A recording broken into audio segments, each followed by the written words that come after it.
Okay, so here we're gonna go with the gram stain procedure. And since we've already covered creating our smear, here we have a double smear created for us. So I'm actually just going to, again, start my little system. I know this is a double smear. I know that this is the organism Klebsiella pneumoniae. All right. And so I'm close to the sink, so I can actually start with my procedure. And I should have somewhere close to me all the actual substances that I need. For the gram stain, we all need some grams crystal violet. We will need our mordant, which happens to be iodine, also known as just grams iodine, nothing fancy about that. We'll need to actually destain it by using 95% alcohol. And then we'll counterstain it using grams safranin. Now, there's different protocols, different advantages and disadvantages to each. For simplicity for us, we're gonna follow a very simple rule. We're gonna do everything under 1 minute, with the exception of the destaining. Every substance that we use takes for 1 minute. So what are we gonna do here? We usually will take our slide. I like to use our little clip so we can actually hold it and we don't get too much stuff on our hands, and it also helps me protect the surfaces. And we can actually put it over the actual sink. We have a little rack prepared for you. Now, the protocol calls for 1 minute, so I'll have a timer ready for myself. And it tells you to flood the actual slide. Now, the problem with that term is it sounds like you're supposed to be putting a lot of it, and that usually causes students to waste a lot of material. What it means is that you want to cover the surface of the smear with the substance. So we have to be careful with our stains simply because they spill really quickly, so they flow really fast, and so they get all over the place, as you can start telling from the bottles. So what we want to do is over our sink is, I call this technique waterfalling, in which we can actually pour it off to the side without touching the substance itself, and it'll start just kind of carrying over. I don't put a lot, I just kind of allow it to kind of carry over the surface, and as I see it, or as I need it, I'll add a few more. Now what you'll notice though is I'll never actually hit the actual smear itself, because the splash factor will actually cause it to loosen. Oops, poured a little bit too much in there. And we'll waste a lot of material, and we'll actually waste our smear itself. So here, just kind of getting it there to cover all the surface that I want. I know there's not a lot of smear over here. And that's pretty much it. Just kind of let it sit there. And we're gonna count for 1 minute. Now I can clean my bottle, close it and everything else, that way preventing stain. You'll notice that it gets everywhere. So we have to be careful with that. And we'll give it 1 minute. So we're doing this in real time, so we're actually gonna let it sit there. We'll kind of let this go back and forth a little bit. And so our protocol is 1 minute every step. So we're gonna let it sit there for 1 minute, making sure that it's covering the surface. This is what we mean by flooding, not wasting a lot of material, just enough to cover it. If you have to add a few drops here and there, that's okay. But the point is not to empty half the bottle, right? Just a few milliliters on top. Now, once we give it the 1 minute that we're looking for, then the protocol calls for a rinse. Now, there's two ways to go about this. I will have a beaker of water ready for myself. You could use the sink, you could use the tap. The problem with it is the water sometimes comes out of control and just washes your sample away. What a waste of time, right? So instead, you can actually have a controlled system by doing a waterfall system using just actual water. So after our minute has passed, I'll do the same thing. I'll take my little bottle of water, a little beaker, and also waterfall it. Again, never hitting the actual sample. I'll just pour it on top. Okay. And yes, most of that will actually go away, which is what we expected. But I never actually hit the sample itself. Now you'll notice that some of the stain went behind the slide. We're gonna have to clean that a little bit later. So now we've officially rinsed our slide, so our very first wash. Now we have to proceed to the second part of our stain. This is called our mordant. This is what allows us to fix the stain into the cells if they accept it. So that's our iodine. Same premise, 1 minute behind this guy, okay? And we're gonna do the exact same thing. We're not drying anything out, we're just gonna proceed with it. Same premise one more time, flood it.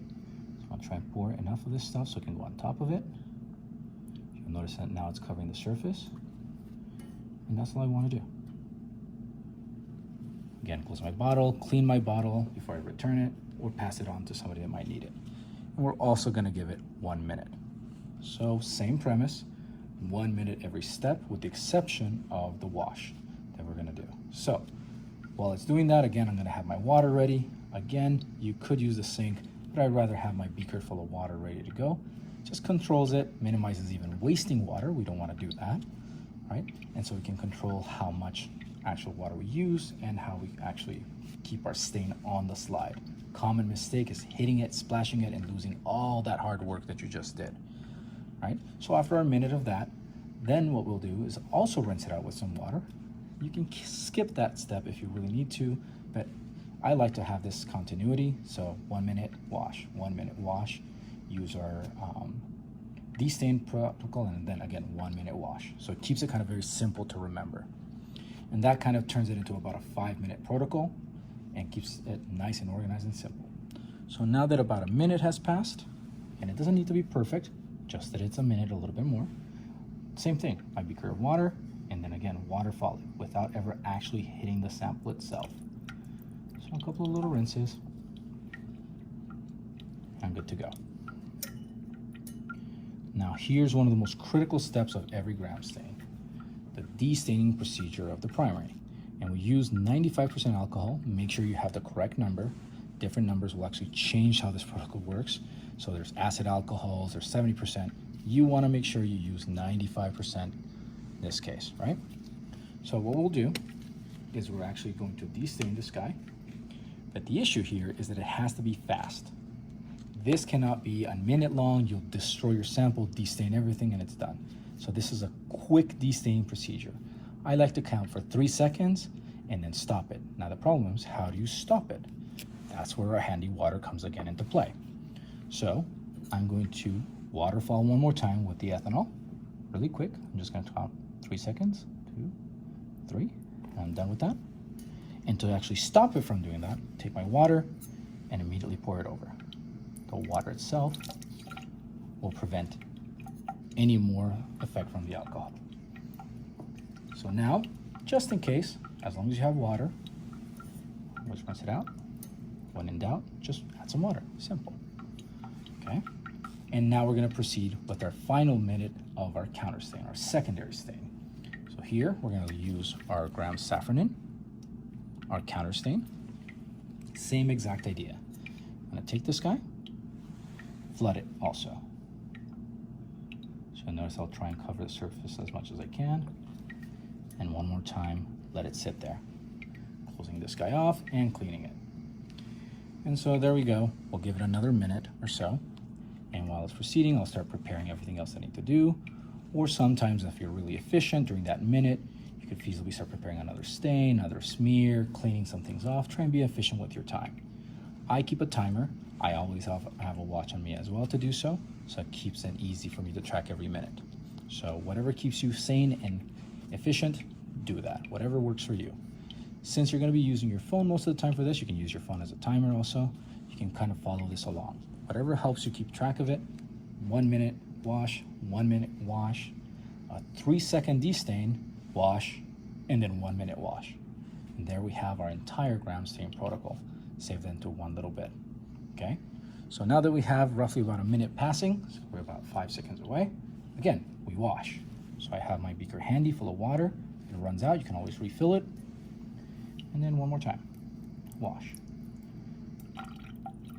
And that's virtually it. Now, how do you dry it? And this is where one of the more entertaining parts of microbiology kicks in, and it's using this infamous babyless paper. Our babyless paper is a super absorbent paper, and it's designed to literally take everything out of it. So even though it might look all beaten up and kind of nasty and everything else, it's actually the perfect thing to use. So what you do is you actually place it in there, and then kind of like a little sandwich, you gently tap it. You're actually not hitting it, you're just kind of pressing against it really, really lightly. And that'll remove most of the water or most of the liquid on it. Once you have it there, I'm just gonna kind of gently do that again, making sure it get there. You don't want to press too hard because then you can actually break the slide. So here I have my slide ready to go. However, remember, some of the stain might have gotten behind it. So one of the things you can always do to make sure your slide is nice and clean is take some of that same 95% alcohol, or you can use 70% for that case. I'm going to take a quick Kim White, rinse a little bit, and just make sure I pass it under the stain. Mind you, I'm not doing it above the stain. I will wash it off and scrape it off.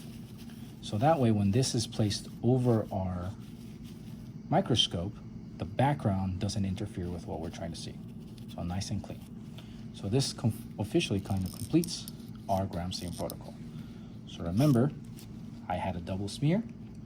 I proceeded with 1 minute of gram stain, a wash, 1 minute of the mordant, iodine, a wash, a quick 3-second rinse with our 95% alcohol, and then again a wash to stop you from doing so, and then another minute using the gram Safranin, and then another wash.